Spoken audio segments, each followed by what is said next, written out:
اللهم صل على سيدنا محمد وعلى آل سيدنا محمد صلاة دائمة مقبولة تؤتي بها النعم العظيم.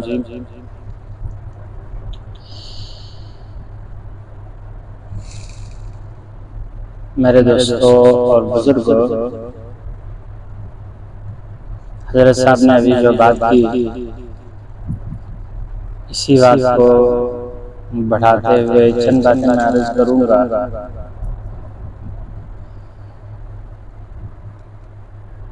بات یہ ہے کہ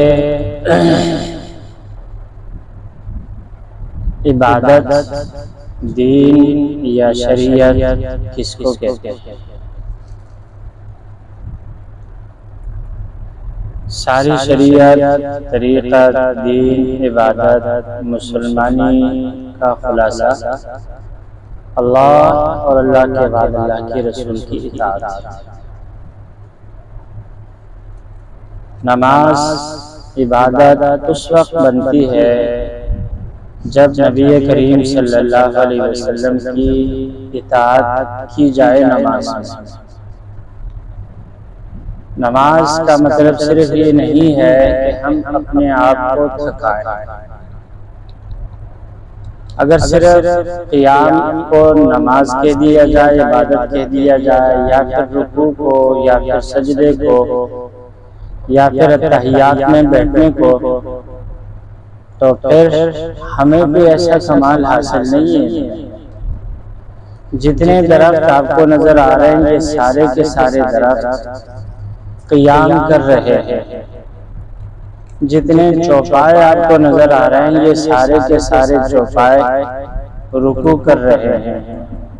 جتنے پتھر آپ کو نظر آ رہے ہیں، سارے کے سارے پتھر یہ سجدے کی حالت میں پڑے ہوئے ہیں. جتنے پہاڑ آپ کو نظر آ رہے ہیں، یہ سب کے سب تحیات کی صورت میں بیٹھے ہوئے ہیں. یہ سب چیزوں کی عبادت ہے. ہر ایک اپنے حساب سے عبادت کر رہا ہے. اور اسی کی طرف قرآن کریم میں اللہ نے اشارہ فرمایا، وَإِن مِّن شَيْءٍ إِلَّا يُسَبِّحُ بِحَمْدِهِ وَلَٰكِن لَّا تَفْقَهُونَ تَسْبِيحَهُ. کائنات کا ذرہ ذرہ اللہ کی تسبیح کر رہا ہے. تسبیح کیا؟ اللہ کی عبادت کر رہا ہے، لیکن تم لوگوں کو ان کی عبادت کا پتہ نہیں چلتا. عام لوگوں میں مشہور ہے کہ لیلۃ القدر میں ہر چیز سجدہ کرتی ہے. پرانے لوگوں سے سنا، کہتے ہیں کہ ایک آدمی نے رات کو اس کی کٹیا کھل گئی تھی. اور بھینس کی جو بچیاں ہوتی ہیں نا، کٹیا، تو کٹیا کھل گئی تھی. ایک درخت کا تنا پڑا ہوا تو اس کے ساتھ باندھا. صبح اٹھا تو اٹھنے کے بعد دیکھا کہ وہ درخت کے اوپر جھول رہی تھی. ایسی بات نہیں ہے. اللہ تبارک و تعالی نے ہر چیز کی عبادت اپنے انداز سے بنائی. درختوں کے لیے عبادت یہی قیام ہے، اور چوپاؤں کے لیے عبادت یہی رکوع کی حالت ہے. ساری زندگی گزر جاتی ہے اسی رکوع کی حالت میں بیٹھے ہوئے. اچھا، اسی طرح سے اپنے آپ کو تھکانا یہ بھی کوئی عبادت نہیں ہے. آپ نے کبھی دیکھا ہوگا کہ تبت کے جتنے لوگ ہیں یوگا کرتے ہیں، اور یوگا کرتے ہوئے ایک ہی حالت میں ان کے سالوں کے سال گزر جاتے ہیں. ایسا بھی میں نے پڑھا کہ بندہ یوگا میں بٹھا دیا، اس کو روحانی طاقت جو سے ان کی ہوتی شکتیاں حاصل کرتے ہیں. بظاہر وہ بندہ بالکل اس کی نبض بھی ڈوبی ہوئی ہے، بالکل مرا پڑا ہے، اور پتہ چلا کہ 6 مہینے اسی حالت میں گزر جاتے ہیں. پھر ان کو ایک مخصوص طریقے سے جگاتے ہیں، جا کر کے اٹھ کے بیٹھ جاتا ہے، اور بیٹھنے کے بعد وہ باتیں بھی کرتا ہے اور سب کچھ کرتا ہے. زندہ انسان 6 مہینے ایک ہی حالت میں ہوتا ہے. اسی طرح سے ہندو ہیں، وہ اپنے جو ان کے یہاں عبادت ہے کہ کوئی ہندو کھڑا ہو کر کے اس طرح بیٹھ گیا، اس کے ہاتھ ایسے شل ہو گئے، لیکن اس نے ہاتھ کھولنے نہیں. کوئی ہاتھ کھڑا کر کے بیٹھ گیا، وہ اسی طرح سے ہاتھ ناکارہ ہو جاتے ہیں. ساری زندگی اسی طرح سے پڑے رہتے ہیں. تو اس طرح الٹی پالٹی مار کے بیٹھ جاتے ہیں. تو عبادت صرف اپنے آپ کو تھکانے کا نام نہیں، عبادت ہے نبی کریم صلی اللہ علیہ وسلم کے طریقے کا. دنیا کے جتنے مذاہب سے، فرقوں سے تعلق رکھنے والے لوگ ہیں، اگر ان کو یہ بات سمجھ میں آ جائے کہ عبادت صرف حضور کی اتباع کا نام ہے، تو سارے کے سارے فرقے ختم ہو جائے، سارے مذاہب ختم ہو جائے، ایک ہی مذہب رہ جائے، اللہ اور اس کے رسول۔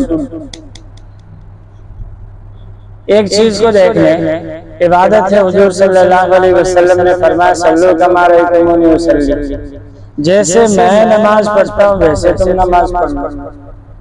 ایک آدمی کہے کہ یار نماز تو کہتے ہیں اس کا اصل مقصد ہے سجدہ کرنا، اللہ کے سامنے ذلیل ہو جانا، اب میں ساری زندگی سجدے میں گزار لوں، وضو ہو بے وضو ہو، میں بس سجدہ ہی میں پڑا رہوں گا، مجھے اور کچھ نہیں کرنا۔ یہ آدمی جب اللہ کے سامنے جائے گا تو اس کی پٹائی ہوگی۔ بھئی تمہیں کس نے کہا تھا کہ ساری زندگی سجدے میں پڑھو؟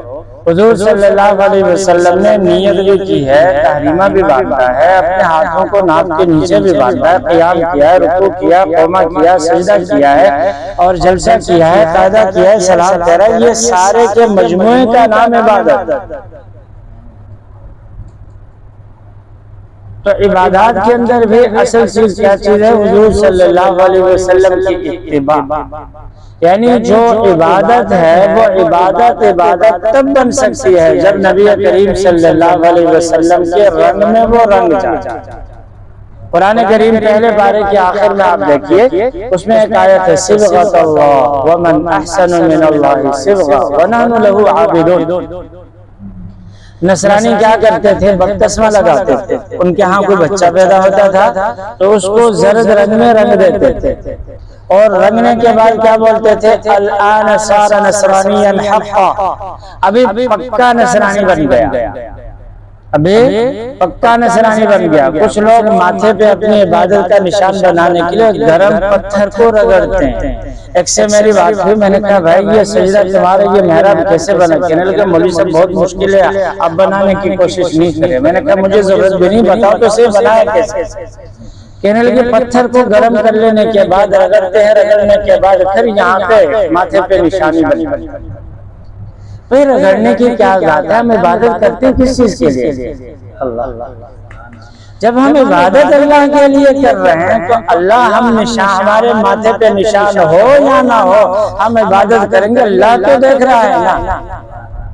آج کل جگہ جگہ رکشوں کے پیچھے لکھا ہوا ہوتا ہے، کوئی دیکھے نہ دیکھے شبیر تو دیکھے گا، بھئی کوئی دیکھے نہ دیکھے اللہ تو دیکھے گا، اللہ تبارک و تعالیٰ تو دیکھتے ہیں۔ ہمیں ظاہری طور پر نشان لگانے کی کوئی ضرورت نہیں ہے۔ جو انسان صرف اللہ کے لیے عبادت کرتا ہے، اللہ تبارک و تعالیٰ اس کے چہرے پہ نور پیدا کر دیتے ہیں۔ جو بھی دیکھتا ہے دیکھنے کے بعد کہتا ہے کہ ھذا محمد، یہ حضور کا غلام۔ تو دوستو ہم جو نماز پڑھتے ہیں یہ نماز بھی عبادت اس لیے کہ ہمارے آقا صلی اللہ علیہ وسلم نے پڑھی ہے۔ اگر حضور صلی اللہ علیہ وسلم نے نماز پڑھی، ہمارا نماز پڑھنے کا طریقہ حضور سے ہٹ گیا۔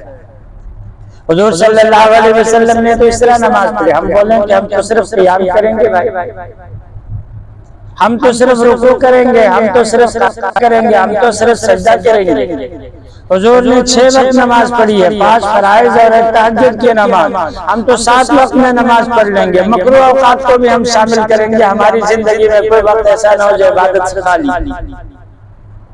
اللہ تبارک و تعالیٰ پوچھے، ایک کتاب میں نے پڑھا، ایک آدمی، مسئلہ ویسے یہ ہے کہ جہاں پہ عید کی نماز ہوتی ہو، فجر کی نماز پڑھ لینے کے بعد وہاں پر بھلے اشراق کا وقت ہو جائے، عید کی نماز سے پہلے وہاں پر کوئی اور نماز نہیں پڑھنی۔ عید کا دن تھا، حضرت علی رضی اللہ تعالیٰ نے نماز پڑھانے کے لیے عیدگاہ تشریف لائے، تو ایک آدمی کو دیکھا نوافل پڑھ رہا۔ حضرت علی آ کر کے ان کے سر پہ کھڑے ہو گئے، جیسے سلام پھیرا تو ان سے کہا کہ بھائی یہ کیوں نماز پڑھ رہے ہو؟ کہنے لگے نفل پڑھ رہے ہو۔ فرمانے لگے کہ اس وقت آج کے دن نفل نماز پڑھنا نہیں ہے، حضور نے نہیں پڑھی ہے۔ کہا کہ علی اب کیوں میرے کو اتنا ڈانٹ رہے ہو؟ مجھے یقین ہے اللہ تعالیٰ ان 2 نفلوں کی وجہ سے مجھے جہنم میں نہیں ڈالیں گے۔ حضرت علی تو جلالی طبیعت کے بعد بیٹھے، فوراً کہنے لگے میں کہتا ہوں اللہ تعالیٰ ضرور تجھے حضور کی مخالفت کی وجہ سے جہنم ڈال دیں گے ان 2 رکعتوں۔ تو عبادت تب بنتی ہے جب حضور صلی اللہ علیہ وسلم کے طریقے کے پیچھے۔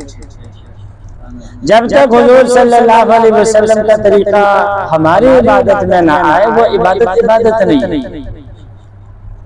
آپ صلی اللہ علیہ وسلم نے روزہ رکھا، آپ نے جو روزہ رکھا ہم تصور نہیں کر سکتے۔ اللہ تعالیٰ آپ سب کو حجاز مقدس کا سفر نصیب کرے۔ وہاں پہ گرمیوں میں مسجد جانے کے لیے اتنی سہولیات کے باوجود ذرا سا فاصلہ ہوتا ہے، ہوٹل سے مسجد جاتے وقت انسان کا دماغ کھول رہا ہوتا ہے۔ گرمی میں جاتے ہوئے تولیہ کو گیلا کر کے سر پہ ڈال کر کے ہم لوگ جاتے تھے تاکہ لو نہ لگے۔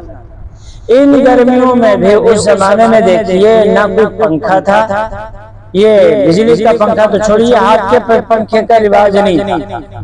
سب سے پہلے یہ جو ہاتھ کا بھی پنکھا آیا ہے تو سلیمان ابن عبد الملک کے زمانے میں آیا، اس سے پہلے پنکھے کا کوئی رواج ہی نہیں تھا۔ سردی ہو گرمی ہو پنکھے کا کوئی تصور نہیں ہے، اے سی کا کوئی تصور نہیں ہے۔ اس کے باوجود اور گھر میں گھروں کے چھتیں بھی آج کل تو ماشاءاللہ اچھی چھتیں بنی ہیں، اس زمانے میں کیا ہے کھجور کے تنکوں سے اوپر وہ چھت بناتے تھے کھجور کی شاخوں سے۔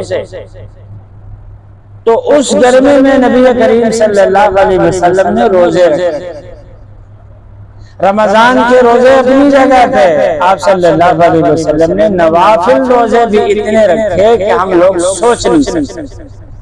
آپ ہر پیر کو ہر جمعرات کو روزہ رکھا کرتے، آپ ایام بیس کا روزہ رکھا کرتے تھے۔ اس گرمی میں یہاں پہ ذرا سی گرمی پڑتی ہے، اس گرمی کو تو ہم سوچ بھی نہیں سکتے، پھر بھی ہمیں روزہ رکھتے ہوئے بڑا ڈر لگتا ہے کہ یار دن میں روزہ رکھیں گے دھوپ پڑ رہی ہے، پانی کی کمی ہو جائے گی، گردوں میں تکلیف شروع ہو جائے گی، چلو روزہ نہیں رکھتے۔ آپ صلی اللہ علیہ وسلم نے روزہ رکھا اور ساتھ ساتھ کیا ترغیب دی؟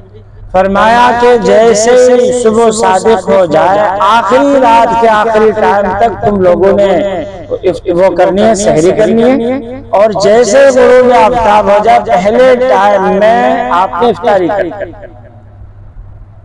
کوئی انسان روزہ رکھتا ہے اور روزہ رکھنے کے بعد کہتے کہ نہیں میں تو پوری رات بھی روزہ رکھوں گا، پورا دن بھی روزہ رکھوں گا، عشاء کے وقت افطاری کروں گا، اللہ کو یہ روزہ منظور نہیں۔ آپ صلی اللہ علیہ وسلم نے روزہ رکھا صوم وصال۔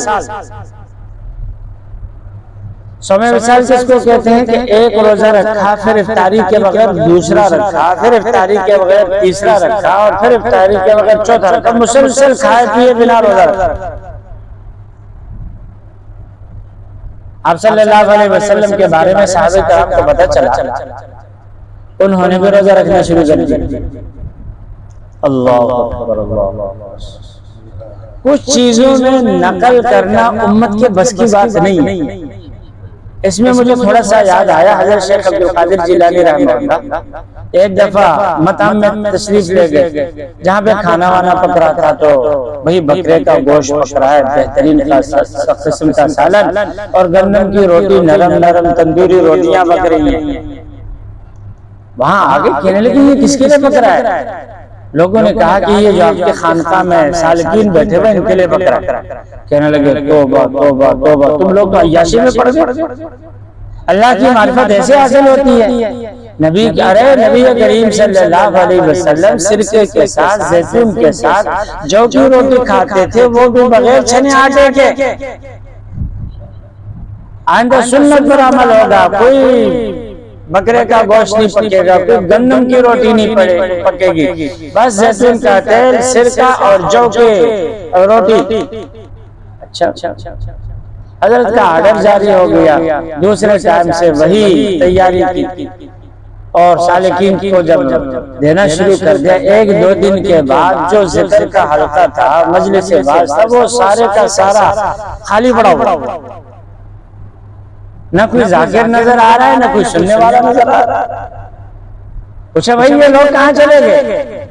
کہنے لگے حضرت وہ آپ نے کھانے پینے کا مینو بدل دیا تھا، تو کسی کو بخار ہو رہا ہے، کسی کو پیٹ درد ہو رہا ہے، کسی کو تکلیف ہو رہی ہے، تو سب تکلیفوں سے دو چار ہو کر کے کروا رہے ہیں اور پڑے ہوئے۔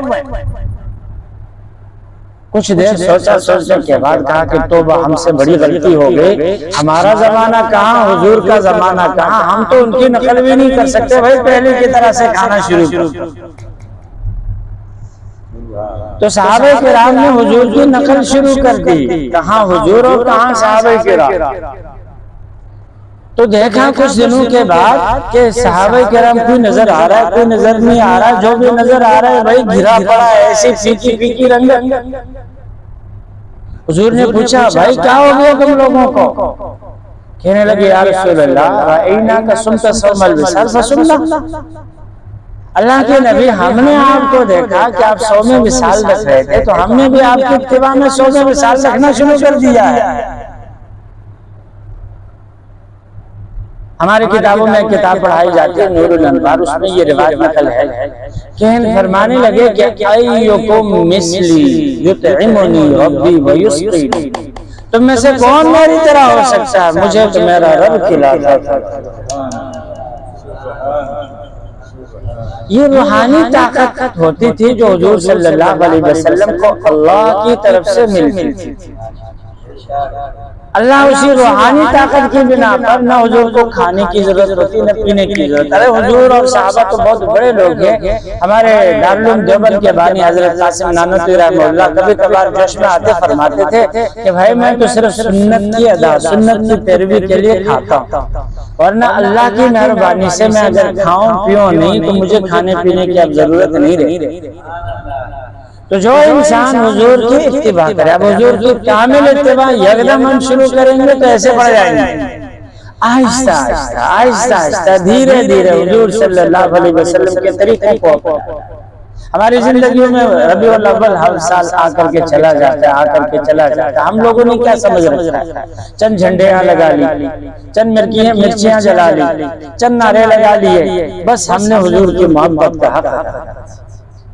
ایسا نہیں ہے، ربیع الاول ہر سال آ کر کے جہاں حضور کی ولادت کی یاد ہمیں تازہ کر رہا ہے تو وہاں حضور کے ہجرت کی رات بھی ہمیں یاد تازہ کر رہا ہے۔ حضور ہجرت کے لیے نکلے، کیا حضور صلی اللہ علیہ وسلم کے لیے کوئی بھگی آئی تھی؟ کیا حضور صلی اللہ علیہ وسلم کے رستوں میں کوئی پھول نچھاور کیے گئے تھے؟ 19 قبیلوں کی ننگی تلواریں حضور کے دروازے کے باہر تیار کھڑی تھی کہ کب حضور نکلے اور تلواریں ایک ساتھ حضور میں گر حضور کو کاٹا۔ ایسے خطرے میں رات نبی کریم صلی اللہ علیہ وسلم نکلے ہیں، کس کے لیے نکلے ہیں؟ میرے اور آپ تک دین کو پہنچانے کے لیے، کلمہ کو پہنچانے کے لیے نکلے۔ یہی ربیع الاول کا مہینہ آتا ہے، یہ ہمیں حضور صلی اللہ علیہ وسلم کی وفات کو تازہ کرتا ہے، اس کی یاد کو تازہ کرتا ہے۔ حضرت بی بی فاطمہ رضی اللہ تعالیٰ عنہ سے پوچھئے، فرماتی ہیں حضور صلی اللہ علیہ وسلم کے روزے پہ حاضری دے کر کے کہتے صبت علیہ مصائب لو انہا صبت علی الایام سرنا لیالیا، صبت علیہ مصائب لو انہا صبت علی الایام سرنا لیالیا، کہتے ہیں کہ میرے اوپر حضور کی وفات سے اتنا غم کا پہاڑ ٹوٹا ہے، اگر اس غم کو اس سورج پہ ڈال دیا جائے تو یہ دن بھی رات میں بدل جائے۔ یہ ہمیں یاد تازہ کراتا ہے۔ ربیع الاول کے مہینے میں ہم اپنی زندگی کا ٹٹولے جائزہ لے لیں، تفقد کریں، اور تفقد کرنے کے بعد زیادہ نہیں تو 2-3 حضور کی سنتوں پر عمل کرنے کا عہد کریں۔ ہمارے زندگی میں جتنے ربیع الاول آئیں گے، ہر ربیع الاول کے مہینے میں اگر ہم 2-3 سنتوں ہی کو اپنائیں گے اور یہ ہماری نیت ہو کہ اس کے ساتھ ساتھ اللہ تبارک و تعالی حضور کی مکمل اتباع کی ہمیں توفیق دے تو انشاءاللہ ایک دن ایسا آئے گا حضور کی ساری سنتیں ہمارے وجود میں آئیں گی، اور اگر خدا نہ خواستہ ہماری موت ہو جاتی ہے تو اللہ تبارک و تعالی ہمیں متبعین سنت میں اٹھائے۔ یہ میں اپنی طرف سے نہیں کہہ رہا ہوں، ایک حدیث کی روشنی میں عرض کر رہا ہوں۔ نبی کریم صلی اللہ علیہ وسلم فرماتے ہیں کہ کوئی طالب علم دین پڑھنے کے لیے گھر سے نکلتا ہے، ایک دن گزارا، 2 دن گزارا، کچھ عرصہ گزارا اور پھر عالم بننے سے پہلے اس کا انتقال ہو گیا تو حشر میں اللہ تبارک و تعالی اس کو کا حشر علماء کے ساتھ کرے۔ کوئی بچہ گھر سے نکلتا ہے حافظ قرآن بننے کے لیے، ابھی حفظ اس کا مکمل نہیں ہوا، نیت اس کی ہے کہ میں پکا قاری بنوں گا، پکا حافظ قرآن بن جاؤں گا، بیچ میں اس کا انتقال ہو جاتا ہے، اللہ تبارک و تعالیٰ کامل قاریوں میں ان کا حشر فرما۔ تو اسی طرح سے ہمیں نیت کر لے، عزم کر لے کہ ربیع الاول کا مہینہ آیا ہے، ہماری زندگی میں حضور صلی اللہ علیہ وسلم کی جو جو سنتوں کی کمی ہے ان کمی کو پورا کرنے کی ہم کوشش کریں۔ اس نیت کے ساتھ ہم ربیع الاول گزاریں گے تو اللہ تعالیٰ ہمارے لیے سال کے 12 مہینے ربیع الاول بنا دیں گے۔ مومن کا ہر مہینہ، ہر دن، ہر رات ربیع الاول ہے، ہر شب شب قدر، آج صدر قدر میں دانی، اگر دل میں قدر ہے تو ہر رات انسان کے لیے شب قدر۔ وہ ایک طالب علم تھا، واقعہ سنا کے ختم کرتا ہوں۔ امتحان کے جب دن ہوتے ہیں نا تو چاہے دینی پڑھنے والے ہوں چاہے دنیاوی پڑھنے والے ہوں، سب سے پریشانی لائی کہتے ہیں کہ یار امتحان سر سے آ رہے ہیں، ایگزام سر سے پہنچ گیا، تیاری کچھ نہیں، اب کریں تو کیا۔ ایک طالب علم تھا تو اس کو کسی نے بتایا تھا کہ جب بہت مشکل ہوتی ہے نا تو حضرت خضر علیہ السلام آتے ہیں اور بندے کی مشکل حل کرتے ہیں۔ تو ایک بہت دعائیں روز مانگے کہ اے اللہ خضر کو ملوا دے، خضر کو ملوا دے، میری مشکل حل ہو جائے۔ مہینہ 1.5 مہینہ گزر گیا، پڑھتا کچھ نہیں ہے، ذہن میں بٹھایا خضر آئیں گے، سوالات بتا دیں گے، اللہ آرام سے حل کر دوں گا، باقی پڑھنا کچھ نہیں۔ وہ کرتے کراتے امتحان سر پہ پہنچ گیا، 1 ہفتہ رہ گیا، خضر کا کوئی وجود ہی نظر نہیں آیا۔ کہنے لگے یار خضر تو جہاں بھی ہوں گے اپنی جگہ پہ ہوں گے، میں کم از کم پڑھنا تو شروع کر دوں، محنت کرنی شروع کر دوں۔ کچھ دنوں کے بعد ایک طالب علم نے رات کے وقت پوری رات بیٹھ کے پڑھ رہا، رات آ کر کے دروازہ بجا، اس نے اٹھے بغیر کہا کہ بھائی کون ہو؟ کہنے لگا میں خضر ہوں، تمہاری مدد کرنے کے لیے آیا۔ کہنے لگے کہ اب میں اپنی مدد خود کر رہا ہوں، مجھے خضر کی ضرورت نہیں، پہلے جب بلا رہا تھا نہیں آیا، اب کیوں آ رہے؟ چلو دروازہ نہیں کھولتا، اپنا راستے پکڑ لو۔ بات یہ ہے کہ جب انسان محنت کرتا ہے نا، سنتوں کو اپناتا ہے تو اس کو ربیع الاول کی ضرورت نہیں ہوتی، اس کو لیلۃ القدر کیا انتظار نہیں رہتا ہے، اس کا کام ہوتا ہے مجھے حضور کے نقش قدم پہ چلنا ہے، چاہے ربیع الاول کا مہینہ آئے نہ آئے۔ اس کا مقصد ہوتا ہے مجھے اپنے رب کے سامنے رونا ہے۔ ہمارا کام ہے راتوں کو رونا یاد دلبر میں، ہمارا کام ہے راتوں کو رونا یاد دلبر میں، ہمارا کام ہے محو خیال جان ہو جانا۔ تو راتوں کو رونا جو انسان مشغلہ بنا لیتا ہے اس کو لیلۃ القدر کا انتظار نہیں ہوتا، یار لیلۃ القدر آئے گی، رمضان کا آخری طاق عشرہ آئے گا، اس میں ہم جانچ کر کے عبادت کریں گے، نہیں، اس کو ہر رات لیلۃ القدر ہوتی۔ وہ رات کو جب سوتا ہے تو اس انتظار میں ہوتا ہے کہ محبوب سے ملنے کی گھڑی کب آئے، میں رات کو اٹھوں اور اپنے پیارے سے باتیں کر لوں اور اپنے محبوب سے باتیں۔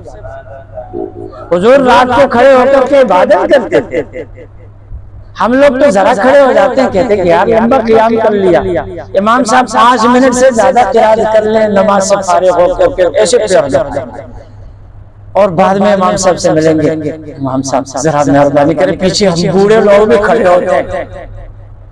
حضور رات کو کھڑے ہوتے تھے، پیروں پہ برم آ جاتا تھا۔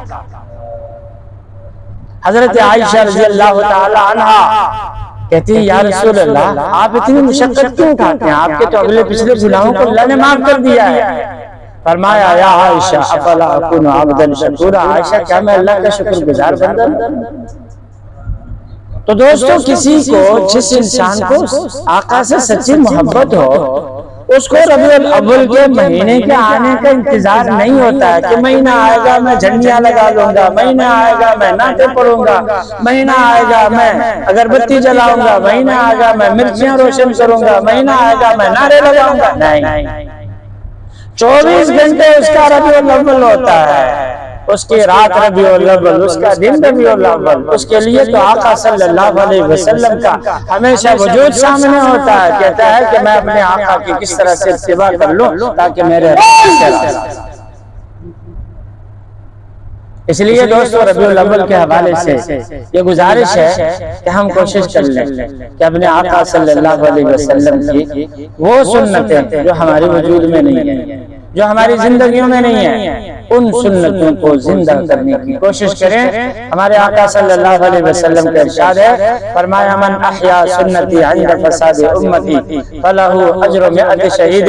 جو انسان امت کے فساد کے وقت، بگاڑ کے وقت میری سنتوں کو زندہ کرے گا، ایسی سنتیں جو لوگ بھلا بیٹھے ہیں، ایسی سنتیں جو لوگ چھوڑ بیٹھے ہیں، ایسی سنتیں جو معاشرے ان کو دفن کر چکے ہیں، فرمایا اسے ایک سنت کے بدلے میں 100 شہیدوں کا ثواب۔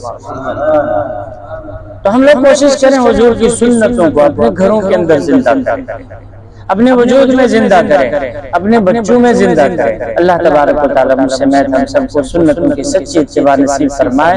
حقیقت یہی ہے وَأَطِیعُوا اللَّهَ وَأَطِیعُوا الرَّسُولَ، اللہ اور اس کے رسول ہی کی اطاعت میں کامیاب۔ اللہ تعالیٰ ہم سب کو عمل کریں۔